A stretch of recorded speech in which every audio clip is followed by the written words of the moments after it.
Nous continuons encore, bonjour, nous continuons encore sur notre suite concernant la prière. Et aujourd'hui, nous allons continuer sur les prières inexaucées. Donc, les prières qui ne sont pas répondues, donc Dieu n'a pas exaucé. Alors, Père éternel, merci. Merci encore parce que la gloire te revient à toi, qui est Dieu merveilleux, puissant, redoutable. C'est lui qui est assis, qui est au-dessus de toutes choses, le créateur du ciel et de la terre. Parce que la gloire te revienne dans le nom de Jésus-Christ. Amen. Alors, nous continuons toujours notre série des affermissements sur la prière. Et nous avions divisé la leçon sur la prière en deux. Donc, on avait parlé la fois passée. Et cette fois-ci, nous continuons sur les prières inexaucées, qui ne sont pas exaucées. Donc, certaines prières adressées à Dieu avec ferveur par des frères et sœurs sincères restent parfois inexaucées. Et pourquoi? Donc, pourquoi ces prières ne sont pas exaucées? Donc, nous allons aller dans le premier point. La première question sera sur quelles sont certaines causes de prière inexaucées. Pourquoi des gens prient et prient, mais les prières ne sont pas accomplies. C'est-à-dire Dieu n'a pas exaucé, n'a pas répondu par rapport à leur requête, à leur sujet de prière. Nous allons aller dans Jérémie 5, 25. Écrivez Jérémie 5, 25 qui dit ceci. Mais ce sont vos péchés qui ont tout dérangé. Ce sont vos fautes qui vous ont privé de ce bien. Et ce qui empêche l'exaucement de prière, ce sont les péchés. Et deuxièmement, nous allons lire dans Marc 11, 25 à 26. Donc, c'est les manques de pardon. Nous allons lire. Quand vous priez, si vous avez quoi que ce soit contre quelqu'un, pardonnez-lui pour que votre Père céleste vous pardonne. Lui aussi vos fautes, pour qu'il vous pardonne lui aussi vos fautes.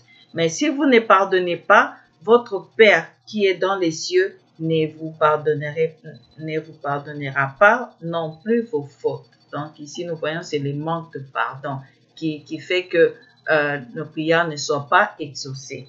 Alors, nous allons aller aussi dans Jacques 4, 3 qui dit ceci. Ou bien, quand vous demandez, vous ne recevez pas. Vous ne recevez pas, car vous demandez avec les mauvais motifs. Vous voulez que l'objet de vos demandes serve à votre propre plaisir. Donc ici, c'est l'égoïsme. Donc, premièrement, les causes de prières inexaucées. Et deuxièmement, si ma prière semble inexaucée et que je crois que je demande selon la volonté de Dieu, quelle devrait être mon attitude? Donc, malgré que vous n'êtes pas égoïste, vous pardonnez facilement aux gens et vous n'avez pas de péché. C'est-à-dire, lorsque vous avez péché, vous demandez pardon.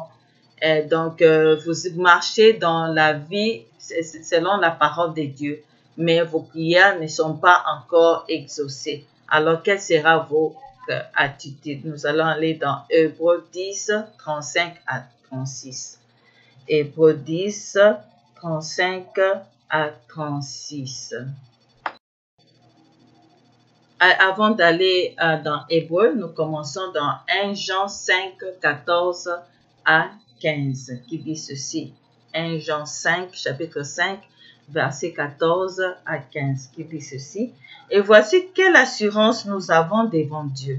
Si nous demandons quelque chose devant Dieu, si nous je répète encore, si nous demandons quelque chose devant Dieu, si nous demandons quelque chose qui est conforme à sa volonté, il nous écoute.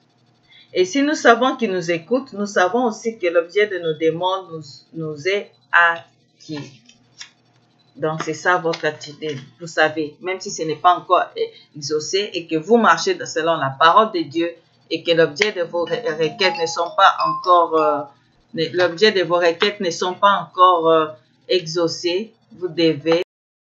Je continue et je vais aussi essayer de rappeler encore ce dont on a parlé. Donc, deuxième point, c'était si ma prière semble inexaucée et que je crois que je demande selon la volonté de Dieu, quelle devrait être mon attitude? Nous avons lu 1 Jean 5, 14 à 15. Et maintenant, nous allons lire Hébreux 10, 35 à 36. Et après, nous allons terminer avec Psaume 41. Donc, nous allons lire Hébreux 10, 35 à 36. N'abandonnez donc pas votre assurance. Une grande récompense lui appartient, car il vous faut de la persévérance afin qu'après avoir accompli la volonté de Dieu, vous obteniez ce qu'il a promis. Alors, Psaume 41 dit, « J'ai mis tout mon esprit en l'Éternel. Il s'est penché vers moi. Il a prêté l'oreille à ma supplication. » Donc, c'est ce que nous avons lu ensemble concernant les prières exaucées. Donc, la réponse ici est ceci, quelle sera mon attitude? Donc, je ne dois pas abandonner mon assurance. Jamais je dois persévérer, donc jamais je dois abandonner, je dois toujours persévérer jusqu'à la fin. Parce que lui, il va pencher son regard sur moi et il va écouter. Il va pencher son oreille sur moi, il va me regarder et il va écouter ma supplication. Alors maintenant, nous allons lire certaines questions qui vont nous aider à appliquer donc cela sur notre vie personnelle. Donc, appliquer la prière, la persévérance dans notre vie de prière. Alors, la première question, quelles sont certaines caractéristiques de la vie de prière de Jésus-Christ que je peux aussi adapter? Alors, allons-y dans Matthieu 14, 23, qui dit ceci. Quand tout le monde se fut dispersé, il gravit une colline pour prier à l'écart. À la tombée de la nuit, il était là tout seul. Donc, Matthieu 14, 23 nous dit qu'il était souvent seul. Après avoir prêché, après avoir parlé de la parole de Dieu, il allait dans un endroit où il était tout seul. Alors, Marc 1, 35 nous dit ceci. Le lendemain, bien avant l'aube, en pleine nuit, il s'éleva et sortit. Il alla dans un lieu désert pour y prier. Donc, il était tout seul et il allait toujours dans un endroit désert pour prier. Deuxième question. Quelle heure serait le bon moment où serait un bon endroit pour moi de passer quelques minutes seul chaque jour dans la prière? Et le temps, vous allez déterminer le temps où vous êtes seul. Donc, vous pensez que vous êtes seul, vous pouvez aller vous retirer pour aller prier. Et la place, souvent, ici, Jésus allait dans le désert. Donc, dans un endroit, ça peut être dans la chambre, ça peut être quelque part. Donc, décide-toi maintenant pour l'heure et la place à laquelle tu dois te retrouver seul pour la prière. Parce que nous, ici, lorsque nous sommes, par exemple, ici, il est 15h58. Au Congo, il est 21h58 en Europe et ça dépend. Dans d'autres endroits, ça peut être 22h parce qu'on a peut-être une différence de 8h, 7h, 6h. Ça peut être une différence de 9h, 10h, comme dans d'autres pays, 13h en Corée ou en Chine. Et dans d'autres endroits, au Canada, donc il est toujours peut-être 15h ici, mais peut-être qu'à New York, il est 16h. Et dans d'autres endroits, toujours ici aux États-Unis, nous avons une différence de 4 heures. Donc, cela dépend. Donc, si c'est la nuit et qu'il n'y a personne après les bureaux, donc vous pouvez prier. Ou c'est le matin, très tôt le matin, avant l'aube, comme Jésus faisait. Donc, vous allez décider. Donc, veille à ton temps de prière. Satan utilisera toute ruse pour te faire manquer un jour. Et quand tu le fais, prends garde. La défaite est proche. Donc, trouver toujours le temps de prier. Alors, comme remarque, il est possible de passer au moins 10 minutes chaque jour dans la prière. Donc, Si vous pensez que non, je dois être là pendant 1 heure, 2 heures et vous n'avez pas le temps de le faire parce que vous travaillez ou bien il y a d'autres choses, comme vous êtes maman à la maison ou bien papa, vous faites d'autres choses, vous aidez les enfants à faire leurs devoirs, même si ce sont les vacances, peut-être que vous faites autre chose, vous devez sortir, aller voir les amis. Alors, c'est toujours bien de prendre 10 minutes, donc 10 minutes de prière. Si vous voulez moins, cela dépend de vous. D'autres personnes, ils prient pendant qu'ils sont en train de causer dans leur cœur, ils sont en train d'intercéder, de prier. D'autres personnes, pendant qu'ils sont en train de prendre leur douche, d'autres de se laver. Et d'autres personnes sont peut-être au lit, en train de méditer, et après ils vont prier. Ou alors, pendant que vous êtes en train de travailler, vous priez dans votre cœur, vous dites que j'ai 10 minutes. Ça peut être plus. Hein? Donc, voilà. Donc, je vais vous donner, par exemple, si c'est 1 minute, donc si c'est 10 minutes, vous prenez 60 secondes, préparez vous-même dans votre cœur. 5 minutes, vous méditez la parole de Dieu et 4 minutes, vous priez.